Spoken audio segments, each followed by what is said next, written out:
ಪಾರ್ವತಿ ನಂದನಾಯ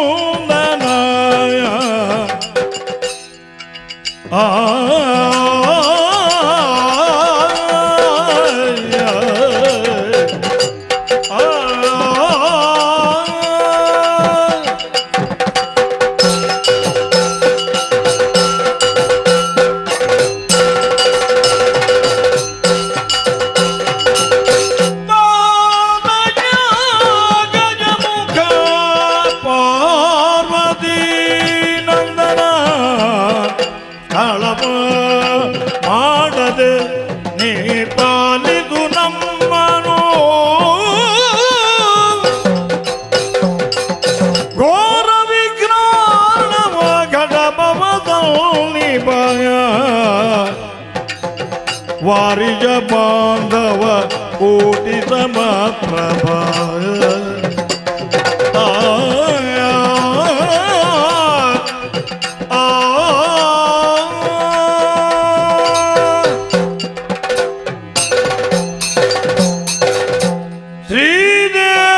ಶ್ರೀದೇವಿ ಲಲಿತಾಂಬೆ ದಿವ್ಯ ಚರಿತೆ ಚಕ್ರ ಮಧ್ಯಸ್ಥಿತೆ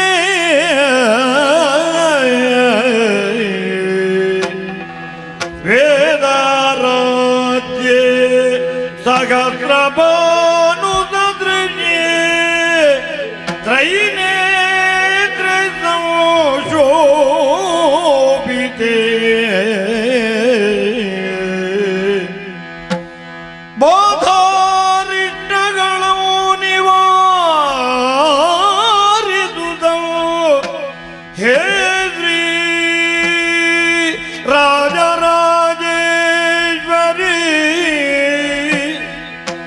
ಪಾದದ್ವಂದ್ವಕ್ಕೆ ಭಕ್ತಿಯಿಂದ ಮಣಿವನ್ನು ಪಾಲಿಸವು ಸರ್ವದ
ಅಂಬಿಕೆಯ ನೋಡಗೊಂಡು ಭಕ್ತ ಕುಟುಂಬಿಯೇ ನಿಧಿ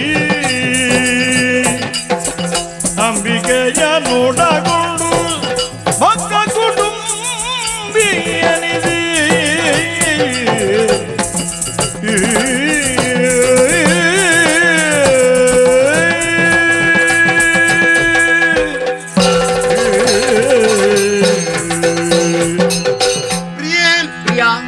ಶಿವ ಶಿವೇತಿ ಭವ ಭವೇತಿ ಶಿವ ಶಿವ ಎಂದರೆ ಭಯವಿಲ್ಲ, ಶಿವನಾಮಕ್ಕೆ ಸಾಟಿ ಮತ್ತೊಂದಿಲ್ಲ. ಹೀಗೆ ಅನನ್ಯ ಭಕ್ತಿಯಿಂದ ಅನುಕಾಲವು ನಮ್ಮನ್ನು ನುತಿಸುತ್ತಿರುವಂತಹ ಭಕ್ತಾದಿಗಳ ಆ ಶ್ರುತಿ ಪಾಠವನ್ನು ಕೇಳಿದಾಗ ಮಹದಾನಂದವಾಯಿತು. ಈ ಕೈಲಾಸ ಶಿಖರದಲ್ಲಿ ನಿನ್ನ ಹಾಗೂ ನಮ್ಮ ಮಕ್ಕಳಾದಂತಹ ಗುಹ ಗಣಪ ಹಾಗೂ ವೀರಭದ್ರನೇ ಮೊದಲಾದವರನ್ನು ಸೇರಿಕೊಂಡು ನಂದಿ ಬ್ರಂಗಿ ಬ್ರಕುಟಿ ಮೊದಲಾದಂತಹ ಗಣಾದಿಗಳೊಂದಿಗೆ ಸಂಭ್ರಮದಿಂದ ನಾವು ಮೆರೆಯುತ್ತಲಿದ್ದೇವೆ. ಸೃಷ್ಟಿ ಸ್ಥಿತಿ ಲಯ ಈ ಮೂರು ಅಧಿಕಾರದಲ್ಲಿ ಲಯಾಧಿಕಾರವನ್ನು ಹೊಂದಿದವನು ನಾನಾಗಿದ್ದೇನೆ. ಪರಮ ಪ್ರದೋಷದ ದಿನದಲ್ಲಿ ಸಕಲರು ಸ್ತುತಿಸುತ್ತಾ ಇರುವಂತಹ ಈ ಹೊತ್ತಿಗೆ ನಾವೆಷ್ಟು ಆನಂದದಲ್ಲಿ ಇದ್ರೂ ಕೂಡ ಅದ್ಯಾಕೋ ನಮ್ಮ ಮಗನಾದಂತಹ ಗಣಪ ಒಂದು ತೆರನಾಗಿದ್ದಾನೆ. ಮಗನೇ, ಏನಪ್ಪ ನಿನ್ನ ಮನದದ್ದುಗಳ ಯಾಕೆ ಸುಮ್ಮನಿದ್ದಿ? ಆನಂದದಲ್ಲಿರುವಂತಹ ನೀನಿಂದ್ಯಾಕೆ ಹೀಗೆ ಆಗಿದ್ಯಾ? ಲಾಲಿಸಬೇಕಪ್ಪಯ್ಯ, ಲಾಲಿಸ. ಒಂದು ದಿನದಲ್ಲಿ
ತಂದೆಗೆ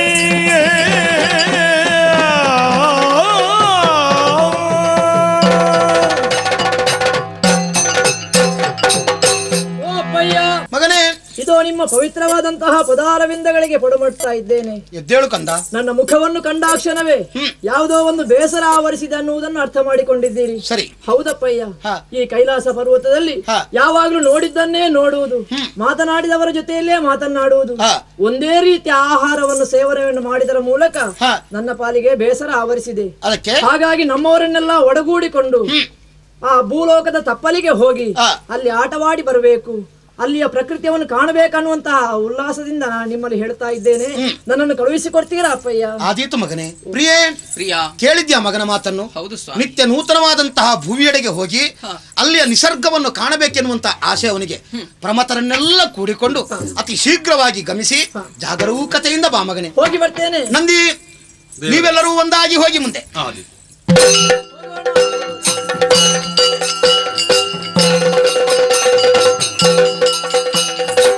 ಭಸ್ಮವನೊಂದು ಕಾಣುದ ಗಣರೊಡನಿಂದನಾಗ ಓ ನಂದಿ, ಕಂಡಿರೆ ಭಸ್ಮರಾಶಿ ಜನಿದ ನೀವು ಕಂಡಿರೆ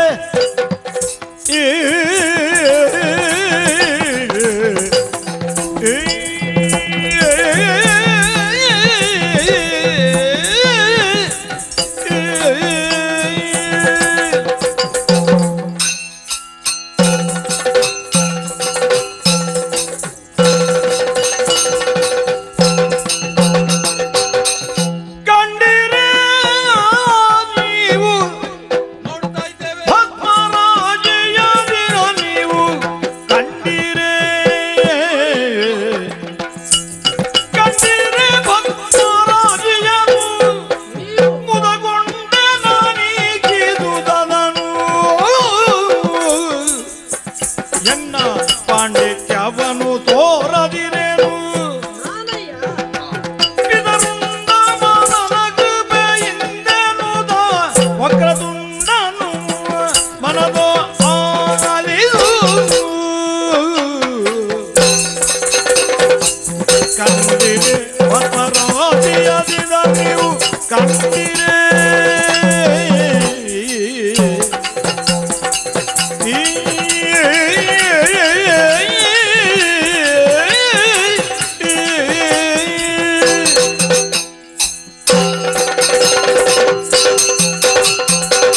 ಅಯ್ಯ ನಂದಿ, ಭೃಂಗಿ, ಭೃಕುಟಿ, ಗಣಪತಿ. ನಮ್ಮವರನ್ನೆಲ್ಲ ಒಡಗೂಡಿಕೊಂಡು ನಾವು ಭೂಲೋಕದ ತಪ್ಪಲಿಗೆ ಬಂದು ಹೌದು. ವಿಧ ವಿಧವಾದಂತಹ ಆಟಗಳನ್ನು ಆಡಿದ ಹಾಗಾಯಿತು. ಸರಿ. ಮರಕೋತಿ, ಚಿನ್ನಿದಾಂಡು, ಬುಗರಿ ಆಟ, ಚೆಂಡಾಟವನ್ನು ಆಡಿದ ಬಳಿಕ ನಿಮ್ಮನ್ನು ಈ ಕಡೆಗೆ ನಾನು ಕರ್ಕೊಂಡು ಬಂದದ್ದು ಯಾಕೆ ಬಲ್ಲಿರ? ಯಾಕೆ? ದೂರ ನೋಡಿದಿರಾ? ಹಾ, ಒಂದು ಭಸ್ಮದ ರಾಶಿ ಕಾಣ್ತಾ ದೊಡ್ಡ ಉಂಟು. ಬೆಟ್ಟದಷ್ಟು ಎತ್ತರಕ್ಕೆ ಬೆಳೆದು ಇರ್ತದೆ. ಹೌದು. ಹಾ. ಆ ಭಸ್ಮದ ರಾಶಿ ಯಾವುದಂತ ಗೊತ್ತಾಯ್ತು ನಿನಗೆ? ಇಲ್ವಲ್ಲ. ಹಿಂದೆ ಒಂದು ಕಥೆಯೇ ಉಂಟಯ್ಯ. ಏನದು? ನನ್ನಪ್ಪ ಪರಮೇಶ್ವರ ದೇವರು ಹಾ. ತಪಸ್ಸಿಗೆ ಕುಳಿತಂತಹ ಸಮಯದಲ್ಲಿ ಹಾ. ಅವರ ತಪಸ್ಸನ್ನು ಕೆಡಿಸಬೇಕನ್ನುವಂತಹ ಉದ್ದೇಶದಿಂದ ಮನ್ಮಥ ಬಂದು ಬಾಣ ಪ್ರಯೋಗ ಮಾಡಿದ. ಹಾ, ಹಾ. ಆವಾಗ ನಿಟಿಲಾಕ್ಷಿಯನ್ನು ತೆರೆದಾಗ ಹಾ. ಆ ನಿಟಿಲಾಕ್ಷಿಯ ಉರಿಗೆ ಮನ್ಮಥ ಭಸ್ಮವಾಗಿ ಹೋದ. ಹೌದೌದು. ಆ ಮನ್ಮಥನ ಭಸ್ಮ ರಾಶಿಯೇ ಈಗ ಗುಡ್ಡದೋಪಾದಿಯಲ್ಲಿ ಕಾಣ್ತಾ ಉಂಟು. ಓಹೋ. ಇದನ್ನು ಕಂಡಾಗ ಹಾ. ನನಗೆ ಒಂದು ಹಂಬಲ ಮೂಡ್ತಾ ಉಂಟಯ್ಯ. ಏನಯ್ಯ ಅದು? ಈ ಭಸ್ಮದ ರಾಶಿಯಿಂದ ಯಾವುದಾದ್ರೂ ಒಂದು ಬೊಂಬೆಯನ್ನು ನಿರ್ಮಾಣ ಮಾಡಬೇಕು. ಹಾ. ಆ ಮೂಲಕವಾಗಿ ಗಣಪತಿಯಾದಂತಹ ನನ್ನ ಕರ ಚಮತ್ಕೃತಿ ಏನು ಅನ್ನುವುದನ್ನು ಎಲ್ಲವರಿಗೂ ತೋರಿಸಬೇಕನ್ನುವಂತಹ ಉದ್ದೇಶ. ಓಹೋ. ಹಾಗಾಗಿ ಬೊಂಬೆ ನಾನು ನಿರ್ಮಾಣ ಮಾಡ್ತೇನೆ. ಹಾ. ನಿಮ್ಮದು ಸ್ವಲ್ಪ ಸಹಾಯ ಬೇಕಯ್ಯ. ಧಾರಾಳ. ನಂದಿ, ಓ. ಹೋಗಿ ಸ್ವಲ್ಪ ನನಗೆ ನೀರು ತಂದು ಕೊಡ್ತೀಯೇನೋ? ಯಾವ್ದಕ್ಕಯ್ಯ? ಆ ಬೊಂಬೆ ಭಸ್ಮಕ್ಕೆ ಅದನ್ನು ಎರಕವಾಗಿರಿಸಿ ಹಾ. ಅದರಿಂದಲೇ ಬೊಂಬೆ ನಿರ್ಮಾಣ ಮಾಡ್ತೇನೆ. ಈಗ ಭಸ್ಮಕ್ಕೆ ನೀರ್ ಹಾಕಿ ನೀನು ಬೊಂಬೆ ಮಾಡುದಾ? ಹೌದು. ಅಯ್ಯ, ಭಸ್ಮಕ್ಕೆ ನೀರ್ ಹೇಳಿದ್ರೆ ಅದೊಂದು ಎರಕವಾಗ್ತದೆ, ಅದು ಸರಿಯಾಗಲಾರದಪ್ಪ, ಅದು ಬೊಂಬೆ ಆಗ್ಲಿಕ್ಕಿಲ್ಲ. ಹಾಗಿದ್ರೆ ನನಗೆ ಸಹಾಯ ಮಾಡುವುದಿಲ್ಲ. ಬೇಡ, ನಿಮ್ಮ ಯಾರ ಸಹಾಯವೂ ಬೇಡ. ಅಂದ್ರೆ ನಮ್ಮ ಅಪ್ಪನಾದಂತಹ ಪರಮೇಶ್ವರನ ಕೃಪಾ ದೃಷ್ಟಿ ನನ್ನ ಮೇಲಿರುವಾಗ ನನ್ನದಾದಂತಹ ಬೊಂಬೆಯ ಸೃಷ್ಟಿ ಹೇಗೆ ಅಂತ ನೀವೇ ನೋಡಿ ಹೌದು. ಸೃಷ್ಟಿ ಮಾಡಿಬಿಡ್ತೇನೆ.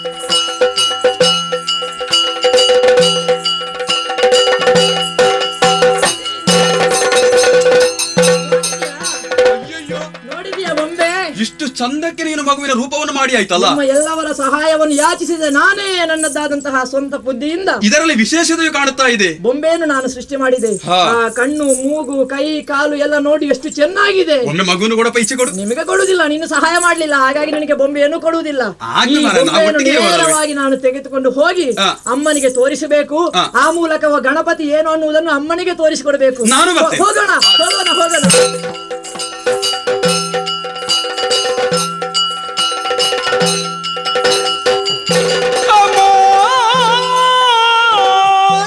ಪರಿಕಿದುದಾಯಿ ಕೌಶಲವಾಯಿ ನಿನ್ನ ತರಳನು ನಾ ರಚಿಸಿರುವ ಪರ ಪುರುಷರಾಕೃತಿ ಇದರ ಚೆಲುವಾಯ ನೋಡು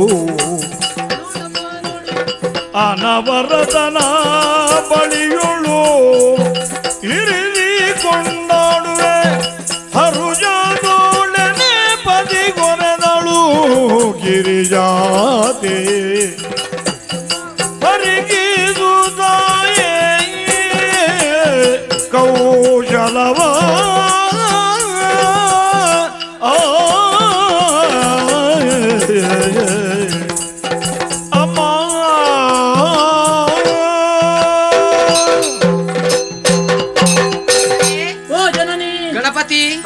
ನೀನು ಭೂಲೋಕದೆಡೆಗೆ ಆಟವಾಡುವುದಕ್ಕಾಗಿ ಹೋದವನಲ್ಲವೇ?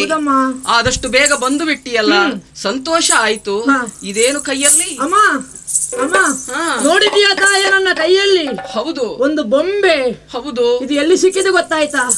ಸಿಕ್ಕಿದ್ದಲ್ಲಮ್ಮ, ಮತ್ತೆ ನಾನೇ ಸೃಷ್ಟಿಸಿದ್ದು. ನೀನು? ಹೌದು. ಯಾಕಾಗಿ, ಹೇಗೆ ಸೃಷ್ಟಿ ಮಾಡಿದೆ? ಭೂಲೋಕಕ್ಕೆ ಹೋದಾಗ ದೂರದಲ್ಲಿ ಮನ್ಮಥನ ಭಸ್ಮದ ರಾಶಿಯನ್ನು ಕಂಡೆ. ಅದನ್ನು ಕಂಡಾಗ ಒಂದು ನೀವು ಬೊಂಬೆಯನ್ನು ನಿರ್ಮಾಣ ಮಾಡಬೇಕೆಂಬುದಾಗಿ ಯೋಚಿಸಿ ನನ್ನ ಅಪ್ಪನನ್ನು ನಿನ್ನನ್ನು ಧ್ಯಾನಿಸಿದಾಕ್ಷಣವೇ ನೋಡಿದೆಯಾ, ಭಸ್ಮದಿಂದಲೇ ಬೊಂಬೆ ಸೃಷ್ಟಿಯನ್ನು ಮಾಡಿದ್ದೇನಮ್ಮ ನಾನು. ನೋಡು, ಕಣ್ಣು, ಮೂಗು, ಬಾಯಿ, ಕಟಿ, ತುಟಿ ಎಷ್ಟು ಚಂದ ಆಗಿದೆ ತಾಯೇ. ಅಂದವಾಗಿ ನಿರ್ಮಾಣ ಮಾಡಿದೆ. ಮುಟ್ಟಬೇಡ ಮುಟ್ಟಬೇಡ, ಮುಟ್ಟಿದ್ರೆ ನೀನು ಮುಟ್ಟಿದ್ರೆ ಅದು ಪುಟಿಯಾಗಿ ಹೋಗ್ತದಮ್ಮ. ಈ ಬೊಂಬೆಯ ಜೊತೆಯಲ್ಲಿ ನಾನು ಯಾವಾಗ್ಲೂ ಆಟವಾಡ್ತಾ ಸಂತೋಷದಿಂದ ಇರ್ತೇನಮ್ಮ. ಆದೀತು ಮಗನೇ, ಆದ್ರೆ ಒಂದು ಈ ವಿಷಯವನ್ನ ಅಪ್ಪನಲ್ಲಿ ಹೇಳಿದ್ಯಾ? ಅಪ್ಪ ನೋಡಿದ್ದಾರ? ಅಪ್ಪನಲ್ಲಿ ಹೇಳ್ಬೇಡಿ. ಅಪ್ಪನಲ್ಲಿ ಹೇಳಿದ್ರೆ ಅಪ್ಪ ಬೈತಾರೆ, ಮತ್ತೆ ಬೊಂಬೆಯನ್ನು ಬಿಸಾಡಿದ್ರೆ ನನಗೆ ಬೊಂಬೆ ಇಲ್ಲ ಅಂತ ಆಗುತ್ತದಮ್ಮ. ಇಲ್ಲ ಮಗನೇ, ಅಪ್ಪ ಹಾಗೆಲ್ಲ ಮಾಡ್ತಾರ? ನಿನ್ನ ಆಸೆಗೆ ವಿಘ್ನ ತಂದೊಡ್ತಾರ? ಹೇಳು. ಖಂಡಿತ ಹಾಗೆ ಮಾಡ್ಲಿಕ್ಕಿಲ್ಲ. ಅವರಲ್ಲಿ ಕರೆದು ಅವರಲ್ಲಿ ಹೇಳ್ತೇನೆ. ಸ್ವಾಮಿ, ಈ ಕಡೆಗೆ ಬನ್ನಿ. ಪ್ರಾಣನಾಯಕ ದೇವ ಮೀನಾಕ ಹರಣಿ ಸ್ವಾಮಿ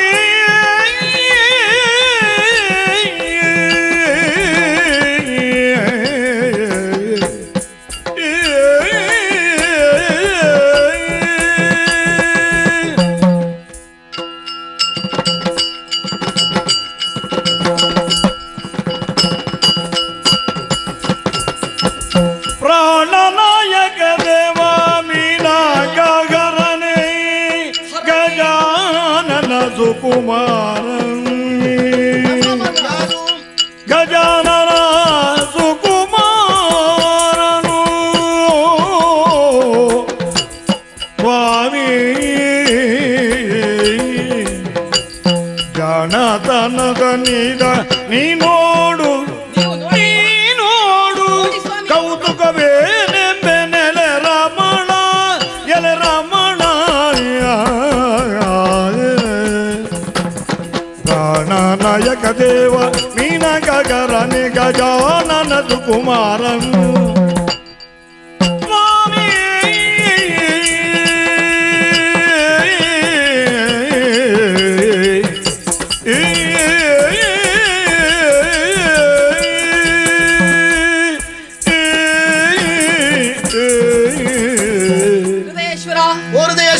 ನಿಮ್ಮನ್ನು ಕರೆಯುವುದಕ್ಕೆ ಕಾರಣ ಉಂಟು. ಏನು ಬಹಳ ಕೌತುಕದಲ್ಲಿ ಇದೆಯಲ್ಲ? ಹೌದು, ಬಹಳ ಸಂತೋಷವಾಗ್ತಾ ಇದೆ. ಸದ್ಯದ ಸ್ಥಿತಿಯನ್ನು ಎಣಿಸಿದಾಗ ವಲ್ಲಭ, ನೋಡಿದಿರಾ, ನಮ್ಮ ಮಗ ಗಣೇಶ ಬಂದಿದ್ದಾನೆ. ಬಂದಿದ್ದಾನೆ, ಬರುವವನೇ. ಹೌದು, ಆದ್ರೆ ಅವ ಬರುವಾಗ ಹಾಗೆ ಬಂದದ್ದಲ್ಲ. ಇನ್ನೇನು? ಅವನ ಕೈಯಲ್ಲಿ ನೋಡಿದ್ರ ಒಂದು ಗೊಂಬೆ, ಅವನ ಕರ ಚಮತ್ಕೃತಿಯನ್ನೊಮ್ಮೆ ಸರಿಯಾಗಿ ನೋಡಿ. ಅಂದ್ರೆ ಅಂತಿಂತ ಗೊಂಬೆ ಅಲ್ಲ, ಬಹಳ ಅಂದವಾಗಿ ನಿರ್ಮಾಣ ಮಾಡಿದ್ದಾನೆ. ಇರ್ಲಿ. ಆ ಗೊಂಬೆಯನ್ನು ಹೇಗೆ ನಿರ್ಮಿಸಿದ್ದಾನೆ ಗೊತ್ತೇ ನಿಮಗೆ? ಹೇಗೆ? ಹಿಂದೆ ನೀವು ಸುಟ್ಟಿದ್ದೀರಲ್ಲ ಆ ಮನ್ಮಥನನ್ನು, ಆ ಭಸ್ಮದ ರಾಶಿ ಇತ್ತಂತೆ. ಆ ಭಸ್ಮದ ರಾಶಿಯಿಂದಲೇ ಈ ಗೊಂಬೆಯನ್ನು ರಚನೆ ಮಾಡಿದ್ದಾನೆ ಅವನು. ಆತನ ಕರಕೌಶಲತೆ ತೋರ್ಪಟ್ಟಿತ್ತು. ಏನು ವಿಶೇಷ ಇದರಲ್ಲಿ? ಆದ್ರೆ ನನ್ನದೊಂದು ಕೇಳಿಕೆ ಇದೆ. ಗೊಂಬೆ ಹಾಗೆ ಉಳಿಯಬಾರದು. ಹಾಗೆ ಇದ್ರೆ ಏನು, ಒಮ್ಮೆ ನೋಡುವುದಕ್ಕೆ ಮಾತ್ರ ಆದೀತು. ಸರಿ, ಇವನ ಜೊತೆಯಲ್ಲಿ ಆಟವಾಡುವುದಕ್ಕೂ ಒಂದು ಅವಕಾಶ ಕಲ್ಪಿಸಿ ಕೊಡೋಣ ನಾವು. ನೀವು ಲಯದ ಅಧಿಕಾರಿಗಳು, ಹಾಗೆ ಅಂತ ನಿಮ್ಗೆ ಸೃಷ್ಟಿ ಮಾಡುವುದಕ್ಕೂ ಸಾಧ್ಯ, ಪಾಲನೆಯನ್ನು ಮಾಡುವುದಕ್ಕೂ ಸಾಧ್ಯ. ಸರಿ, ಸದ್ಯ ಈ ಗೊಂಬೆಗೆ ಒಂದು ಜೀವ ಕಳೆ ನೀವು ನೀಡಿದಿರಿ ಅಂತ ಆದ್ರೆ. ಹೌದೌದು, ಜೀವ ಕೊಟ್ರೆ ಮತ್ತೆ ನನಗೆ ಆಟ ಆಡ್ಲಿಕ್ಕೆ ಇವರು ಯಾರು ಗೊಂಬೆ ಜೊತೆ ಆಟ ಮಾಡ್ತಾರೆ, ನಿನಗೇನು ತೊಂದರೆ ಆಗುವುದಿಲ್ಲ. ಆದ್ರಿಂದ ಆ ಮಗುವಿಗೊಂದು ಜೀವ ಕಳೆ ಕೊಡಬೇಕು ಅಂತ ನಿಮ್ಮ ಅರ್ಧ ಶರೀರೆಯಾಗಿ ನಿಮ್ಮಲ್ಲಿ ಕೇಳಿಕೊಳ್ತೀನಿ. ಅಷ್ಟೇ. ಗಣನಾಥನಿಗೆ ಈ ಬೊಂಬೆಯೊಡನೆ ಆಟವಾಡ್ಬೇಕು. ಆಟವಾಡ್ಬೇಕು ಅಂತಾದ್ರೆ ಅದು ಸಜೀವ ಹೊಂದಬೇಕು. ಹೌದು. ಎಲ್ಲಿದೆ ನೋಡೋಣ, ಇಲ್ಲಿ ಕೊಡು ಸ್ವಲ್ಪ. ಅಪ್ಪಯ್ಯ ಜಾಗ್ರತೆ, ಬಹಳ ಅಂದವಾದ ಏನ್ ಚಂದ, ಏನ್ ಅಂದ. ಹೌದಲ್ಲ? ಈ ಕ್ಷಣವೇ ಇದು ಏನಾಗಿ ಬರ್ತದೆ ಅಂತ ಸ್ವಲ್ಪ ನಿರೀಕ್ಷೆಯಲ್ಲಿ.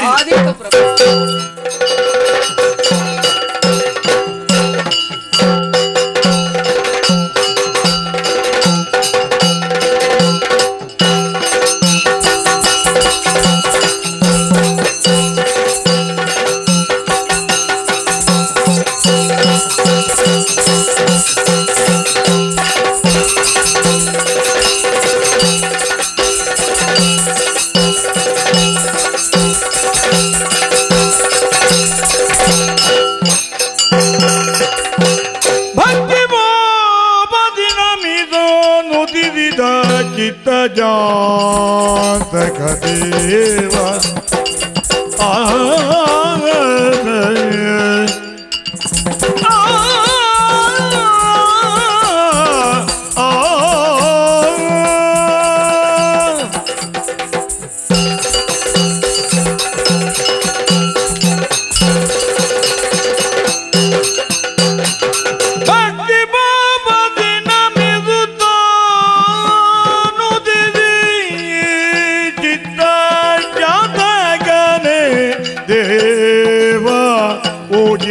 ಜಮಗನಿ ದೇವ ದೇವ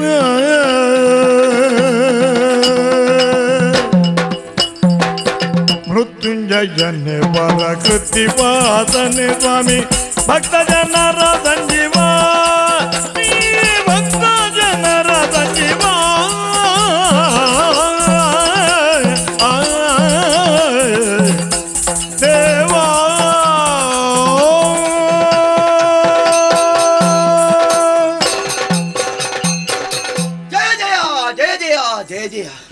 ವಿಶೇಷವಾಗಿದೆ, ಆಶ್ಚರ್ಯವಾಗ್ತಾ ಇದೆ. ನಾನು ಎಲ್ಲಿಂದ ಬಂದಿದ್ದೇನೆ, ನಾನು ಎಲ್ಲಿಗೆ ಹೋಗುವುದಕ್ಕಿದ್ದೇನೆ, ನನ್ನ ಜನನ ಹೇಗಾಯಿತು, ನನ್ನ ಜನ್ಮಕ್ಕೆ ಕಾರಣರು ಯಾರು, ನನಗೊಂದು ಅರ್ಥವಾಗುವುದಿಲ್ಲ. ಎತ್ತರವಾದ ಪ್ರದೇಶದಲ್ಲಿ ನಾನು ನಿಂತುಕೊಂಡಿದ್ದೇನೆ. ಸರಿ, ಸುತ್ತಮುತ್ತ ಕಣ್ಣರಳಿಸಿ ನೋಡಿದ್ರೆ ನೀವಿಬ್ಬರು ಕುಳಿತುಕೊಂಡಿದ್ದೀರಿ. ಆ ಭಾಗದಿಂದ ಈ ಭಾಗದ ಮತ್ತಷ್ಟು ಕೆಲವಾರು ಮಂದಿಗಳು ಇದ್ದಾರೆ. ನಿಮ್ಮನ್ನು ಕಂಡಾಗ ಭಕ್ತಿಯ ಭಾವ ಮೂಡಿ ಬರ್ತಾ ಇದೆ. ನಿಮ್ಮಲ್ಲಿ ಯಾವುದೋ ಒಂದು ರೀತಿಯ ಹಿರಿತನ ಇದೆ, ನಿಮ್ಮಲ್ಲಿ ಅನುಗ್ರಹ ಮಾಡುವಂತ ಮಹಾನ್ ಶಕ್ತಿ ಇದೆ ಎಂಬುದು ಅರ್ಥವಾಯಿತು. ಆದ್ದರಿಂದ ಅಪ್ಪನೆಂದೋ ಅಮ್ಮನೆಂದೋ ಕರಿಬೇಕೆಂಬಂತ ಆ ಉದ್ಗಾರ ಬಾಯಲ್ಲಿ ಮೊಡಿತಾ ಇರ್ತಾ ಇದೆ. ಸರಿ, ಆದರೆ ಯಾವುದಕ್ಕೂ ಹೊಟ್ಟೆ ಹಸಿವು ಸಹಿಸುವುದಿಲ್ಲ. ಏನನ್ನು ತಿನ್ನಬೇಕು, ಈ ಹಸಿವೆಯನ್ನು ನಿವಾರಣೆ ಮಾಡೋದಕ್ಕೆ ಯಾರಲ್ಲಿ ಏನನ್ನು ಕೇಳಬೇಕು ನನಗೊಂದು ಅರ್ಥವಾಗುವುದಿಲ್ಲ. ಹಸಿವೆ ಹಸಿವೆ ಹಸಿವೆ, ನಿನ್ನ ಹಸಿವೆ ಹಿಂಗಬೇಕು. ಹಸಿವೆ ಅಧಿಕವಾದವನಿಗೆ ಯಾವುದು ಹೇಳಿದ್ರು ಅರ್ಥವಾಗುವುದಿಲ್ಲ. ಆದುದರಿಂದ ಕಣ್ಣು ಮುಚ್ಚಿ ಬಾಯ್ದರೆ ನಿನ್ನ ಹಸಿವೆಯನ್ನು ನಾನಿಂಗಿಸ್ತೇನೆ. ಹೌದೇ? ಹೌದು.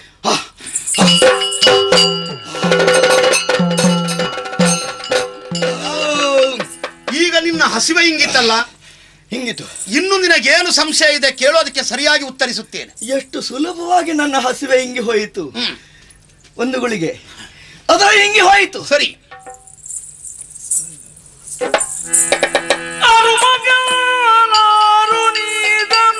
ತೋರುದಿದೆ ಒಂದೇ ದೇಹ ವೀರರಂಗದಗೊಳಿದಿ ಇವನು ಯಾರು ಬೇಡು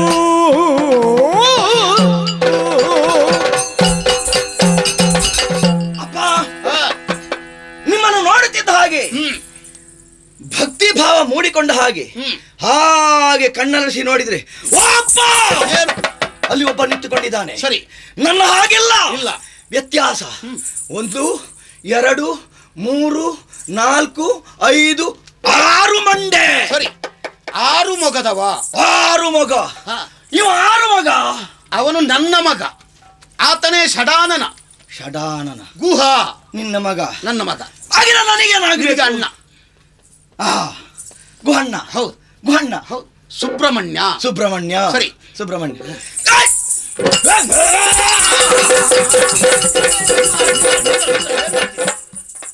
ನನ್ನ ಹಾಗಲ್ಲ. ಅಲ್ಲ. 2 ಕೋಡು ನಿಂತುಕೊಂಡಿದ್ದಾನೆ. ನನ್ನನ್ನು ನೋಡ್ತಾ ಇದ್ದಾನೆ. ಅವ ಯಾರು? ಅವ ನಂದಿ. ಏನಂದಿ? ಆತ ನಂದಿ. ನಂದಿ. ಅವ ನನ್ನ ವಾಹನ. ವಾಹನ. ನಾನು ಕೂತ್ಕೊಳ್ಳೋದು. ಇಲ್ಲ ಇಲ್ಲ ಇಲ್ಲ, ನೀನು ಕೂತ್ಕೊಳ್ಳಿಕ್ಕೆ ಆಗುದಿಲ್ಲ, ನನಗೆ ಮಾತ್ರ ಇರುವುದು. ಆದ್ರಿಂದ ನೀನು ನಂದಿ ವಾಹನ. ಹೌದು. ಅಲ್ಲಿ ಒಬ್ಬ ಇದ್ದಾನೆ. ಅವನ ಕಣ್ಣು ಕೆಂಪು. ನನ್ನನ್ನು ನೋಡ್ತಾ ಇದ್ದಾನೆ. ಅವ ಯಾರಪ್ಪ? ಅವನೇ ವೀರಭದ್ರ. ವೀರಭದ್ರ. ವೀರಭದ್ರ. ಸರಿ. ಅವ ನನಗೇನಾಗಬೇಕು? ನಿನಗೆ ಅಣ್ಣ. ಭದ್ರಣ್ಣ. ಭದ್ರಣ್ಣ. ಇಲ್ಲಿ ನೋಡು.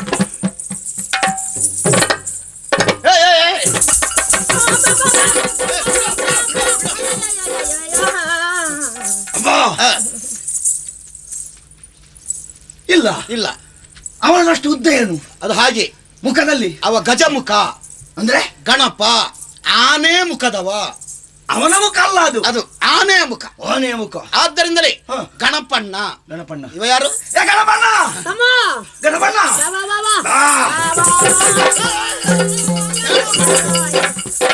ಮಗನೇ, ಇವರೆಲ್ಲರೂ ನನ್ನ ಪ್ರಮತಾದಿಗಳು, ಗಣಗಳು. ಇವರಿಗೆಲ್ಲ ಹೆಸರು ಕೊಟ್ಟದ್ದು ಯಾರು? ನಾನೇ ಕೊಟ್ಟದ್ದು. ಹಾಗೆ ನನಗೆ ಹೆಸರು ಯಾರು ಕೊಡುದು? ನಿನಗೆ ಹೆಸರು? ನಿನಗೆ ಹೆಸರು ಬೇಕು. ಹೇಗೆ? ಕಂಡದ ನಂದಿ ಕೊಂಡಾಡಿದ ನೆರೆ ಭಂಡೆ ಭಂಡೆ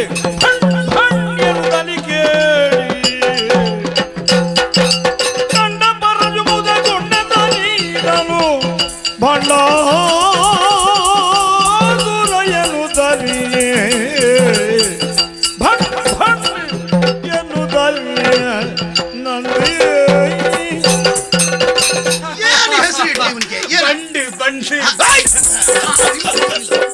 ನೋಡಿದ್ರ ಅವ ನನ್ನನ್ನು ಏನಂತಾನೆ? ಏನಂದ? ಬಂಡಂತೆ. ಅಲ್ಲ, ನಾನು ಇಷ್ಟು ಕೆಲಸ ಮಾಡಿದ್ದು ಬಂಡ. ಅವನು ಒಮ್ಮಿಂದೊಮ್ಮೆ ನಿನ್ನನ್ನು ಉದ್ಗರಿಸಿದ. ಇದ್ದಕ್ಕಿದ್ದಂತೆ ಭಂಡ್ ಭಂಡ್ ಎನ್ನುವಂತ ಶಬ್ದ ಅವನ ಬಾಯಿಂದ ಬಂತು ಅಂತ ಆದ್ರೆ ಆ ಶಬ್ದಕ್ಕೊಂದು ವಿಶೇಷವಾದಂತ ಅರ್ಥವಿದೆ. ನಾನು ಹೇಳಿದ್ದೆಲ್ಲ ಹಾಗಾಗಿದ? ಅಲ್ಲ, ಭಂಡ್. ನಿನ್ನ ಹೆಸರು ಭಂಡಾದೀತೆ ಆಗ್ಲಿಕ್ಕಿಲ್ಲ, ಬರೇ ಸಣ್ಣದಾಯ್ತದು. ಆದ್ದರಿಂದ ಅದಕ್ಕೊಂದು ಸೇರಿಸುವ. ಅವ ಹೇಳಿದ್ದೇ ಸರಿ ಆಗ್ತದ? ಅವ ಹೇಳಿದ್ದನ್ನೇ ಒಪ್ಪೋಣ. ನೀನೇನಾದ್ರೂ ಸ್ವಲ್ಪ ಸೇರಿಸ. ಅದೇ ನಿನ್ನ ದೇಹಾಕೃತಿಗೆ ಸರಿಯಾಗಿ ಭಂಡ್ ಅಸುರ, ಭಂಡಾಸುರ. ಇಂದಿನಿಂದ ಬದಲ್ಕೊಂಡು ನೀನು ಭಂಡಾಸುರ. ನಿನ್ನ ಸೃಷ್ಟಿಗೂ ಬಲವಾದ ಕಾರಣವಿದೆ. ಆ ಮನ್ಮಥನ ಚಿತೆಯ ಬೂದಿಯಿಂದ ವಿನಾಯಕನು ಒಂದು ಬೊಂಬೆಯನ್ನು ನಿರ್ಮಿಸಿದ. ಗಣಪಣ್ಣ. ಹೌದು. ಅದಕ್ಕೆ ನಾನು ಜೀವಕಳೆಯನ್ನು ತುಂಬಿದೆ. ಆದ್ದರಿಂದಲೇ ನೀನು ಈ ರೂಪವನ್ನು ತಾಳಿರುವೆ. ನೋಡು, ಇದ್ಯಾರು ಗೊತ್ತೇ ನಿನಗೆ? ಯಾರು? ನನ್ನ ಹೆಂಡತಿ, ನಿನ್ನ ಅಮ್ಮ. ಅಮ್ಮ. ಮಗನೇ. ಅಮ್ಮ. ಹೇಳು ಕುಮಾರ್.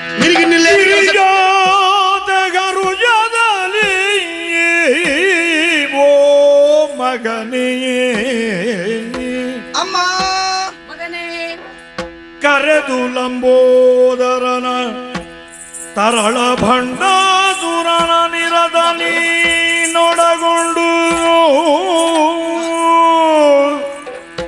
ನೆರೆದಾಟ ಪಾಟಗಳು ಎರಕವಾಗಿ ಬುದೆನುದ ಬೇಳಲು ಗಿರಿಜಾತೆ ಗರುಜದಲ್ಲಿ ನೀವು ನೆರೆದಾಟ ಪಾಟಗಳು ಎರಕವಾಗಿ ಮಗನೇ.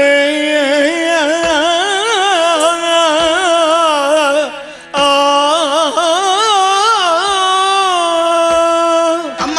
ಮಗನೇ ಬಂಡಾಸುರ. ಪರಮೇಶ್ವರ ದೇವರು ಕೊಟ್ಟದ್ದ ನನಗೆ ಬಹುದೊಡ್ಡ ಕಾಣಿಕೆ. ಹಾ. ನನ್ನ ಹಸಿವೆಯನ್ನು ಇಂಗಿಸಿದ್ದಾರೆ. ಹಾ. ನನಗೆ ಜೀವನದಲ್ಲಿ ಯಾರಾದರೂ ಕರೆಯುವುದಿದ್ರೆ ಇಂಥದ್ದು ಒಂದು ಹೆಸರಿಟ್ಟು ಕರಿಬೇಕು ಅಂತ ಹೆಸರಿಟ್ಟಿದ್ದಾರೆ. ಹೌದು.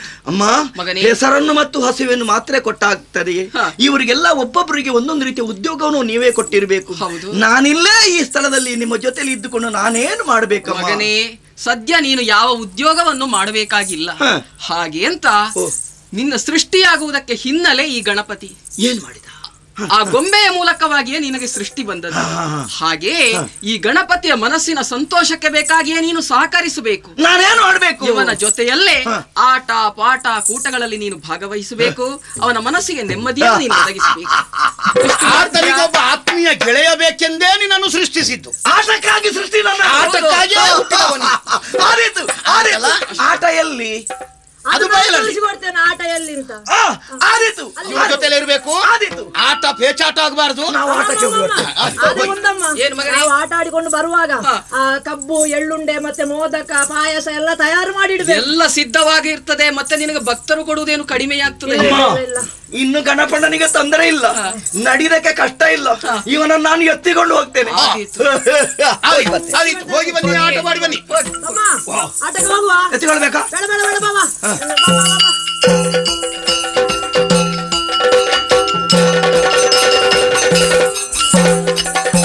ಪರಿಗಿರಿ ದೂರದಲ್ಲಿ ಪರಿಗಿರಿ ದೂರದಲ್ಲಿ ಭಂಡಾಸುರನು ಭ್ರಮೆಯ ತಾಳಿ ದೂರದಲ್ಲಿ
ಹೇಳಿದ ಹೌದಾ?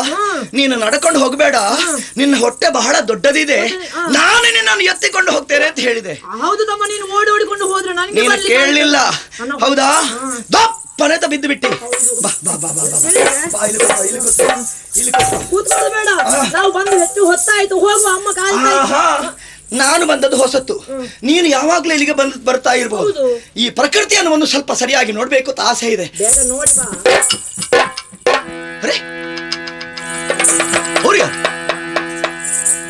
ಎತ್ತರದಲ್ಲಿ ಒಬ್ಬರಲ್ಲ ಇಬ್ಬರಲ್ಲ, ಎಲ್ಲ ಎಲ್ಲ ಎಲ್ಲ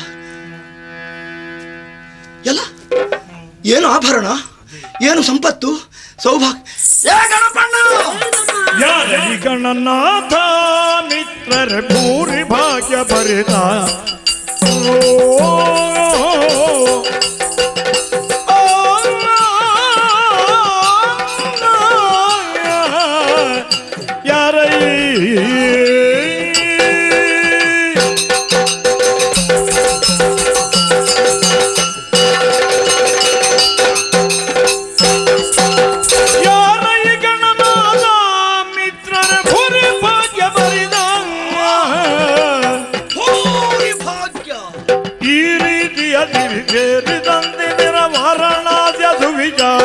ತಿಳುಗೋ ಯಾರೈ ಗಣನಾಥ ಭೂರಿ ಭಾಗ್ಯ ಬರಿದ ಗಣನಾಥ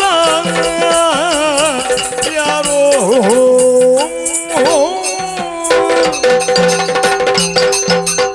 ಗಣನಾಥ. ಓ ತಮ್ಮ, ಒಂದು ಲೆಕ್ಕಾಚಾರ ಮಾಡಿದ್ರೆ ನೀನು ನನಗೆ ಜನ್ಮದಾತ ಅಂತ ಹೇಳಿದು ಹೆಚ್ಚಾಗ್ಲಿಕ್ಕಿಲ್ಲ. ಹೌದೌದು. ಹಾಗಾಗಿ ನನಗೇನು ಸಮಸ್ಯೆ ಹುಟ್ಟಿದ್ರು ಅದನ್ನು ನಿನ್ನಲ್ಲೇ ನಾನು ಪರಿಹರಿಸಿಕೊಳ್ಬೇಕು. ಅಯ್ಯ, ನೀನು ಅಲ್ಲಿ ಕೂತಿದ್ದೆ ತಾನೆ, ನಾನು ಹಾಗೆ ಗಾಳಿ ಸವನಿಗೆ ಪ್ರಕೃತಿಯನ್ನು ನೋಡುತ್ತಾ ನೋಡುತ್ತಾ ಬರುತ್ತಿರೋ. ಓ ಗಣಪಣ್ಣ, ಓ ಆ ಭಾಗ ಅಲ್ಲಿ ಎತ್ತರದಲ್ಲಿ ನೆಲವನ್ನು ಮುಟ್ಟದೆ ಆಕಾಶಗಾಮಿಗಳಾಗಿ ಒಬ್ಬರಲ್ಲ ಇಬ್ಬರಲ್ಲ ಸಾಲು ಸಾಲಾಗಿ ಹೋಗ್ತಾ ಇದ್ದಾರೆ. ಅವರಲ್ಲಿದ್ದ ಆಭರಣವೇನು, ಅವರಲ್ಲಿ ಸಂಪತ್ತೇನು, ಅವರು ಏರಿದ ಕುದುರೆ ವಾಹನಗಳೇನು, ಇಷ್ಟೆಲ್ಲ ಸಂಪತ್ತು ಸೌಭಾಗ್ಯ ತುಂಬಿಸಿಕೊಂಡು ಅವ್ರು ಹೋಗ್ತಾ ಇದ್ದಾರಲ್ಲ, ಅವ್ರು ಯಾರು, ಅವ್ರು ಎಲ್ಲಿಯವರು, ಎಲ್ಲಿಗೆ ಹೋಗ್ತಾ ಇದ್ದಾರೆ, ಈ ಸಂಪತ್ತು ಅವರಿಗೆ ಎಲ್ಲಿಂದ ಬಂತು ಸ್ವಲ್ಪ ಹೇಳ್ತೀಯಾ? ಜಗದಿ ಮೇಲೆ ನಿಧಿಯನಾಗ ಫಲಗರೈ ಮಣಿಮಾಲನು ಸ್ವರ್ಗವ ಪಾಲಿಸಿಯನು ಕರುಣಾಳು ತ್ರಿಗಜರಿಗೆ ಲಾಲಿಸು ಸಖನೇ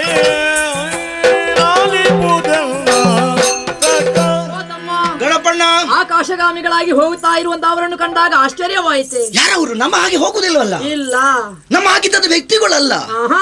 ಒಂದು ಮೈ ಕೈಗೆ ತೊಟ್ಟುಕೊಂಡಿದ್ದಾರೆ ಆಭರಣಗಳೆಲ್ಲ.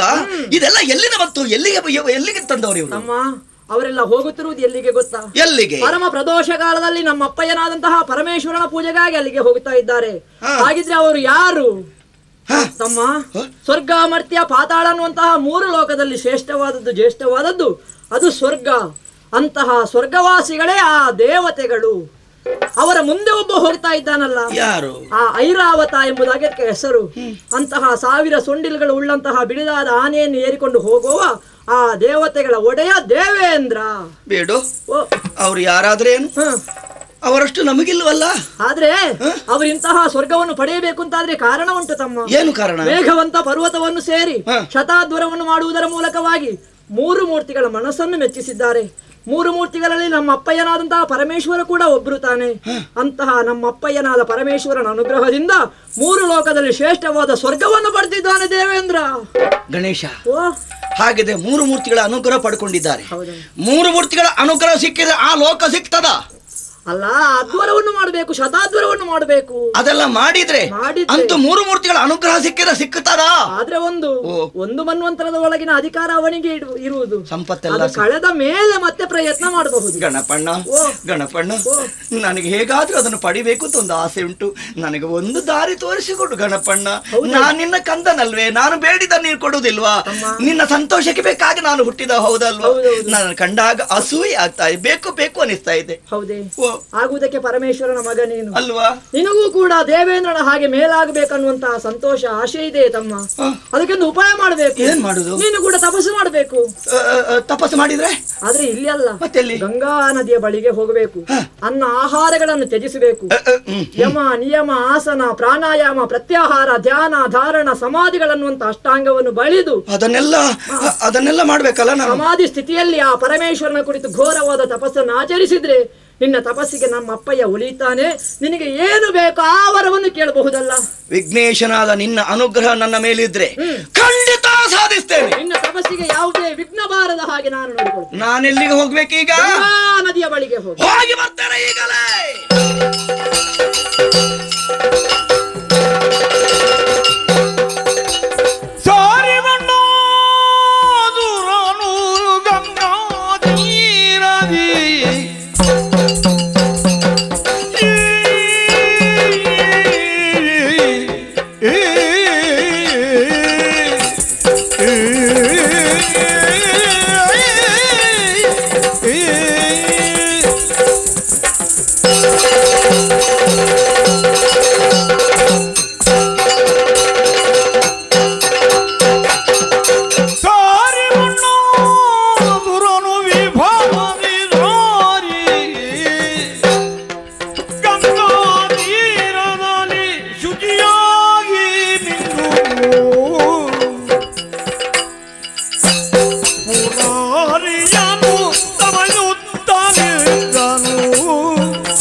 ಆಶೀರ್ವಾದ ಪಡೆದಿದ್ದೇನೆ.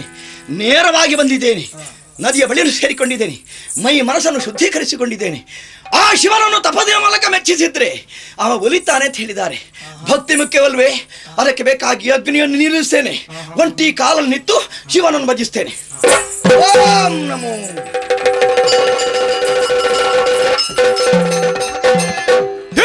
ಮೆಚ್ಚಿದ ಭಂಡಾಸುರಘಾತ ಬಗೆ ಮೆಚ್ಚಿದೆಯೇ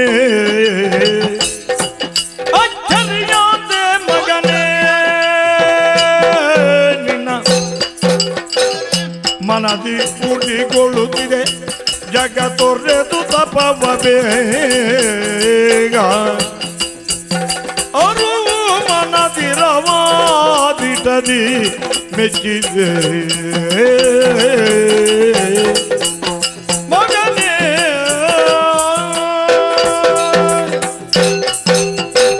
ಭಂಡಾಸುರ, ನಿನ್ನ ಅನನ್ಯ ಭಕ್ತಿಗೆ ಮೆಚ್ಚಿದೋ ಪ್ರಸನ್ನನಾಗಿದ್ದೇನೆ.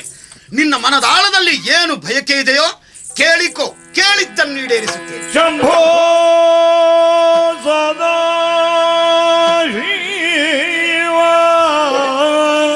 ಶಂಭೋ ಸದಾ ಶಿವ. ಏನಯ್ಯ? ಕಂಬು ಕಂದರ ದೇವ, ಕಂಬು ಕಂದರ ದೇವ ಈಶ ಜಗದೀ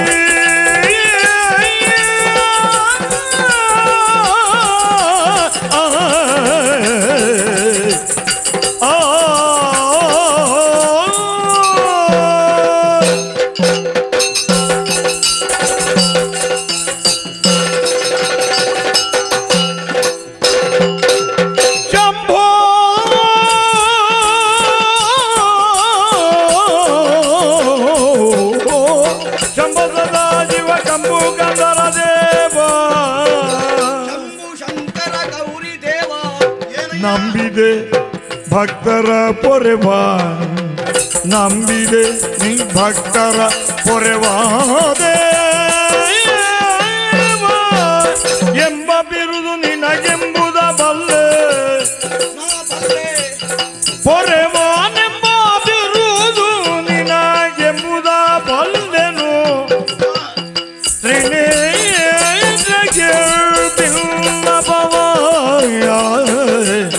ಶಂಭೋ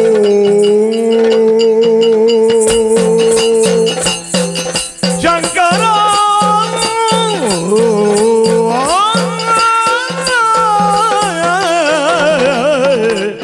ಸದಾ ಶಿವ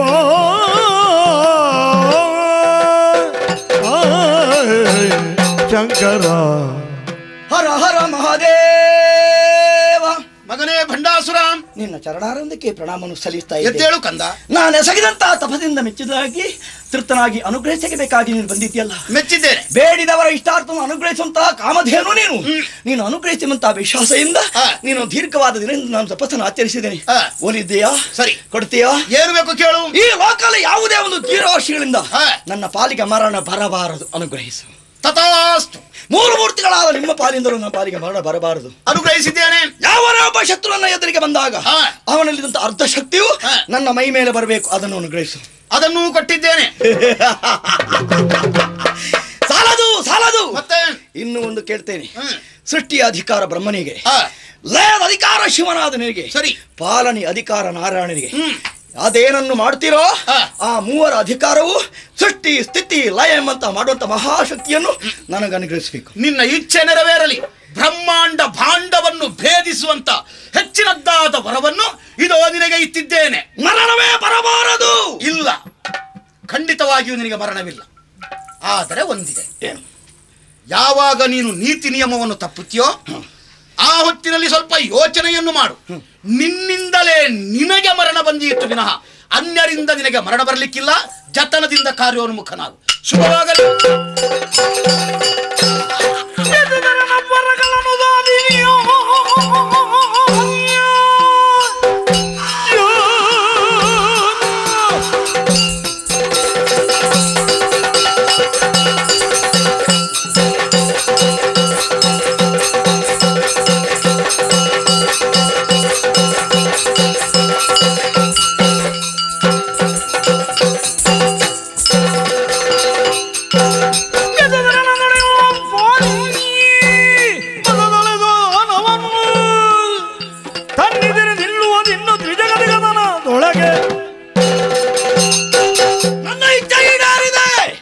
ಈ ವಿಷಯವನ್ನು ವಿಘ್ನೇಶ್ವರ ಹೇಳೋದಕ್ಕೆ ಬೇಕಾಗಿ ಕೈಲಾಸವನ್ನು ಸೇರಿಕೊಡ್ತೇನೆ.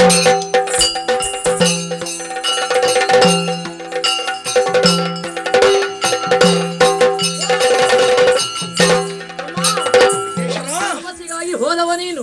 ಹೋದ ಕಾರ್ಯ ಹೇಗಾಯಿತು, ಏನಾಯ್ತು? ನಮ್ಮ ಅಪ್ಪ ನಿನ್ನ ಅನುಗ್ರಹದಿಂದ ನಾನು ಕೈಗೊಂಡಂತಹ ಕಾರ್ಯವು ಯಶಸ್ವಿಯಾಗಿದೆ.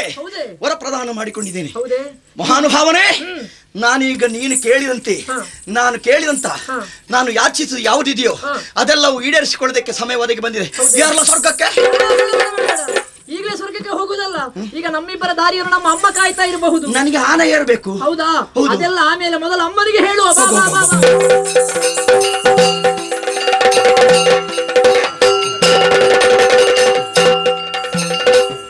ಆಟಕ್ಕೂ ಹೋಗಿದ್ದಾನೆ, ಇನ್ನೂ ಬರ್ಲಿಲ್ವಲ್ಲ. ಅಮ್ಮ ಬಂದೆ ಯಾಕಂದ? ಹೌದು. ಏನು ಸಂತೋಷ ಇದು? ಆಟಗೆಂದು ಹೋದಾಗ ವಿಶೇಷವಾದ ಒಂದು ಸಂಗತಿ ನಡೆದು ಹೋಯ್ತು. ಏನದು? ಆಕಾಶಗಾಮಿಗಳಾಗಿ ದೇವತೆಗಳು ಮೇಲ್ಮೇಲೆ ಹೋಗ್ತಾ ಇದ್ರು. ಅವನ್ನು ಕಂಡಾಗ ಅವರಂತೆ ನನಗಾಗಬೇಕು ಅಂತ ಆಸೆ ಆಯ್ತು. ವಿಘ್ನೇಶ್ವರನು ಹೇಳಿಕೊಂಡಾಗ ಒಂದು ಮಾರ್ಗವನ್ನು ತೋರಿಸಿಕೊಟ್ಟ. ತಪಸ್ಸನ್ನು ಆಚರಿಸಬೇಕು. ತಪಸ್ಸನ್ನು ಆಚರಿಸಿದಾಗ ಶಿವನೋನಿತಾನೆ, ಬೇಡಿದನ್ನು ಅನುಗ್ರಹಿಸ್ತಾನೆ ಅಂತ ಹೇಳಿದ್ರು. ಅದಕ್ಕೆ ಬೇಕಾಗಿ ಆ ಕೆಲಸವನ್ನು ಮಾಡಿ ಪೂರೈಸಿದೆ. ನಮ್ಮಪ್ಪ ಆ ಶಿವಪ್ಪ ನನಗೆ ಅನುಗ್ರಹ ಮಾಡಿದ. ನಾನಿವತ್ತು ವರವನ್ನು ಪಡ್ಕೊಂಡಿದ್ದೇನೆ. ಲೋಕದಲ್ಲಿ ಯಾರಿಂದಲೂ ಮರಣ ಇಲ್ಲಂತ ಮಹಾಪರಾಕ್ರಮನು ಇವತ್ತು ನಿನ್ನ ಕಂದನಾದ ಭಂಡಾಸುರ ಪಡೆದುಕೊಂಡಿದ್ದಾನೆ. ಅನುಗ್ರಹಿಸು. ಬಹಳ ಸಂತೋಷವಾಯಿತು ಕಂದ. ಶಿವನ ಒಲುಮೆಯನ್ನು ನೀನು ಸಂಪ್ರಾಪ್ತಿಸಿಕೊಂಡಿದ್ದಿ. ಯಾವ ಅನುಗ್ರಹ ಇದ್ರೂ ಕೂಡ ದೇವಾನುಗ್ರಹದ ಮುಂದೆ ಯಾವುದೂ ಅಲ್ಲ. ಅದನ್ನು ನೀನು ಪ್ರಾಪ್ತಿಸಿಕೊಂಡಿದ್ದಿ ಅಂತ ಆದ್ರೆ ನಿನ್ನ ಪಾಲಿಗೆ ಯಶಸ್ಸು ಕಟ್ಟಿಟ್ಟದ್ದೇ. ಹಾಗೆ ಅಂತ ಒಂದಿದೆ, ಇನ್ನು ನೀನು ಇಲ್ಲೇ ಇರುವುದಲ್ಲ, ಕೈಲಾಸದಲ್ಲಿ ಇರುವುದಲ್ಲ. ನೀನು ಮತ್ತೇನ್ ಮಾಡ್ಬೇಕು? ನೀನು ಪಾತಾಳಕ್ಕೆ ಹೋಗಬೇಕು ಕಂದ. ಪಾತಾಳದಲ್ಲಿ ಯಾರಿದ್ದಾರಮ್ಮ? ಹೌದು, ಅಲ್ಲಿ ಹೋದಾಗ ಅಲ್ಲಿ ದೈತ್ಯರಿದ್ದಾರೆ. ಆ ದೈತ್ಯರಿಗೆಲ್ಲ ನೇತಾರನಾಗಿ ನೀನು ಮೆರೆಯುವುದಕ್ಕೆ ಸಾಧ್ಯವಾಗ್ತದೆ. ಅಂತಹ ಸುಯೋಗ ನಿನಗೆ ಕೂಡಿ ಬರ್ತದೆ.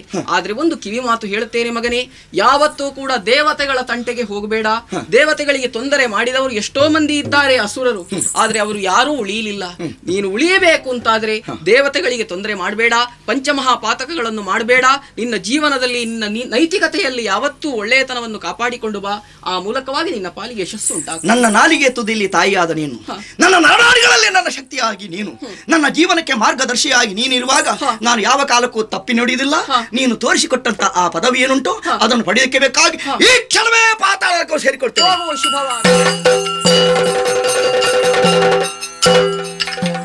ಹರನ ಕರುಣದಿಂದ ಮೆರೆಯುತ್ತಲಿಯ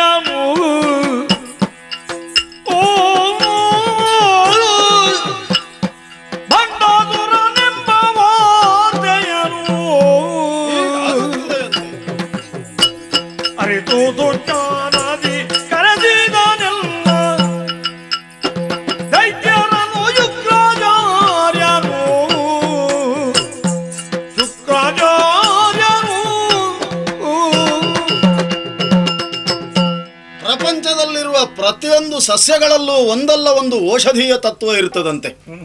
ಆದರೆ ಸರಿಯಾದ ಯೋಜಕ ಬೇಕಷ್ಟೇ. ಹುಟ್ಟುತ್ತಾ ಯಾರೂ ದುಷ್ಟರಾಗಿರುವುದಿಲ್ಲ.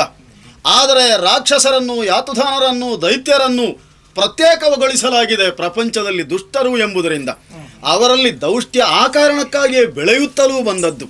ಇಂಥವರನ್ನು ಉದ್ಧರಿಸುವುದಕ್ಕೆ ನಾನು ಪ್ರಯತ್ನ ಪಟ್ಟರೆ ಆಚಾರ್ಯನಾದಂತಹ ಶುಕ್ರ ದೈತ್ಯರ ಗುರು ಎಂಬ ಅಪವಾದ ನನಗೆ ಬರ್ತದೆ. ಯಾವ ಅಪವಾದವೇ ಇರಲಿ, ಕೆಟ್ಟವರನ್ನು ಒಳ್ಳೆಯವರನ್ನಾಗಿ ಮಾಡುವ ಉದ್ದೇಶದಿಂದ ನಾನು ಗುರುತ್ವವನ್ನು ವಹಿಸಿಕೊಂಡದ್ದು. ಈಗ ಯೋಚಿಸಿದರೆ ನಮ್ಮ ದೈತ್ಯರೆಲ್ಲ ಕಕ್ಕಾಬಿಕ್ಕಿಯಾಗಿದ್ದಾರೆ, ದಿಕ್ಕಾಪಾಲಾಗಿದ್ದಾರೆ. ಸಮರ್ಥವಾದ ನೇತೃತ್ವ ಒಬ್ಬರಿಗೂ ಸಿಗಲಿಲ್ಲ. ಇಂತಹ ಹರಿಹಂಚಾಗಿರುವ ಇವರಿಗೊಂದು ನೇತೃತ್ವವನ್ನು ಒದಗಿಸಿಕೊಡಬೇಕು. ಬಹುಕಾಲದಿಂದ ಯೋಚಿಸುತ್ತಿದ್ದಂತೆ ಈಗ ಸರಿಯಾದ ಅವಕಾಶ ಒದಗಿ ಬಂದಿದೆ. ನನ್ನನ್ನು ಓಲೈಸುವ ನನ್ನ ಶಿಷ್ಯ ವೃಂದದಲ್ಲಿ ಬಹಳ ವಿಕ್ರಮಿಗಳೆಲ್ಲ ಇದ್ದಾರೆ. ಯಾರಲ್ಲಿ? ಮಿತ್ರಘ್ನ, ಕುಟಿಲಾಕ್ಷ.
ಶಿಷ್ಯರಾದಂತಹ ನಮ್ಮ ಈ ಶರೀರ ನಿಮ್ಮ ಸೇವೆಗಾಗಿಯೇ ಮುಡಿಪಾಗಿಟ್ಟವರು ನಾವು ಅವಸರದಿಂದ ಕರೆಸಿಕೊಂಡಿದ್ದೀರಾ.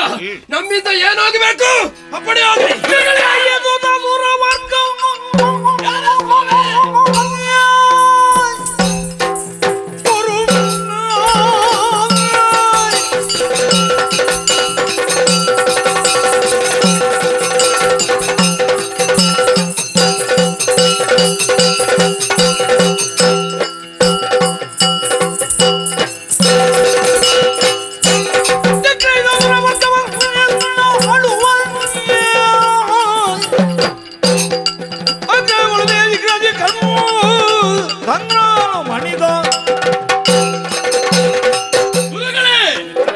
ಮೊದಲಾಗಿ ಫಲಾಮಗಳು ಪ್ರತಿಯೊಂದು ಕ್ಷಣದಲ್ಲಿಯೂ ನಮಗೆ ಎಚ್ಚರಿಕೆಯನ್ನು ಕೊಡುವವರು ನೀವು.